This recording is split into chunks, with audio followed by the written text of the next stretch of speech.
बोलो मेरे श्री गुरु महाराज जी की जय। पुस्तक कण कण वासी मेरे नंगली वाले। संयोजक नंगली वाटिका श्री नंगली साहिब। प्रकाशक Shri Satguru Nagar. The 3rd of June 2026। Compiled by S.K. ड्यून। आज का पाठ। तुम केवल भजन करो। मेरा अपने प्यारे बच्चों के प्रति संदेश है कि मन को मेरी मस्ती में मस्त करके संसार की बातों को न सोचकर भजन करो। जो अच्छा या बुरा होगा उसे स्वतः में देखता जाऊंगा। तुम केवल अपना मन मग्न करो। अच्छे या बुरे परिणाम के विषय में न सोचो। जो पाठ करता है उसकी आध्यात्मिक उन्नति अवश्य होती है। जो करेगा उसी कण कण वासी मेरे नंगली वाले की उन्नति होगी। तुम किसी भी प्राणी के शुभाशुभ परिणाम के विषय में मत सोच। जो भी हो रहा है अपने कर्मों के अनुसार उसे अच्छा या बुरा मिल रहा है।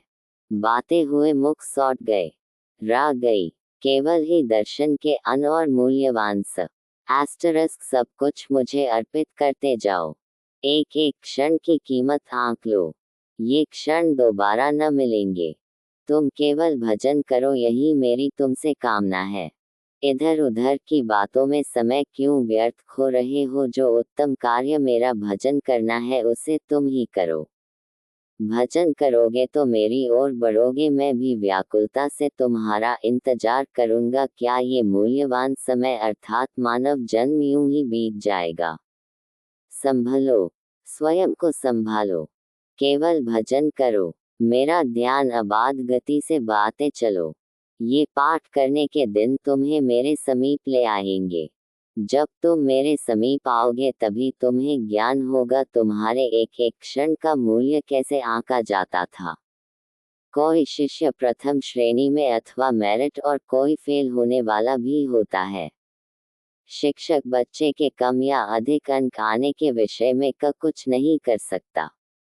शिक्षक समान भाव से सबको पढ़ा रहा है। ये तो लाभ उठाने वाले को ज्ञात है कि वह कितना लाभ उठा रहा है। मेरा पूर्ण शिष्य नालायक को लायक बनाने में समय व्यर्थ न करे। जैसे एक शिक्षक कठिनाई से उत्तीर्ण होने वाले शिष्य को ही अधिकांश समय देगा तो शिक्षक को उस शिष्य से क्या प्राप्त होगा। वह अयोग्य शिष्य मात्र परीक्षा में पूरे अंकों से उत्तीर्ण होगा।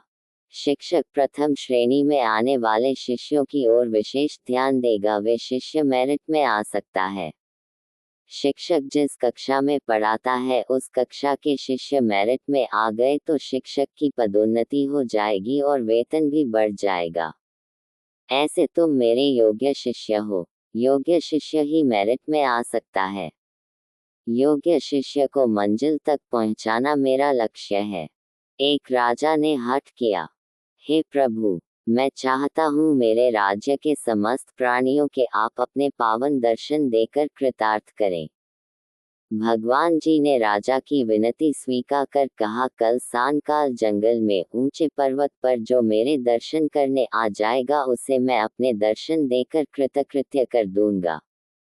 राजा ने भी अपने संपूर्ण राज्य उद्घोषणा कर दी, प्रभु जी सांकाल ऊंचे पर्वत पर दर्शन देंगे। राजा के साथ सा उसकी प्रजा उत्साह से दर्शन हेतु चल पड़ी। प्रभु इच्छा से चलते चलते मार्ग में चाका धे मिला। कुछ व्यक्ति चांदी में उलझ गए, चांदी को वापस लेकर चले गए। आगे बढ़ते हुए कुछ व्यक्तियों को सोने के ध्येय ने आकर्षित किया और उसे लेकर वापस लौट गए। रानी कहने लगी, देखो इनको पदार्थों का कितना लोभ है। आगे हीरे के ध्येय मिले, रानी भी उसी में लुभायमान हो गई और आगे न बढ़ी, उसे लेकर वापस चली गई। केवल राजा ही बचा जो दर्शन कर सका। प्रभु ने कहा, मैंने सत्य ही कहा था, तुम ही दर्शन के अधिकारी हो।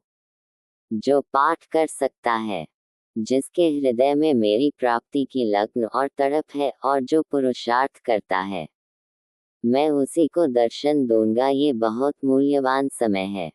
उसको समस्त अयोग्य प्राणी को सुधारने में व्यर्थ न गंवाओ। बोलो जयकारा बोल मेरे श्री गुरु महाराज जी की जय। अगले पाठ में मेरे प्यारों को नींद कहाँ। Compiled bye S.K. ड्यून।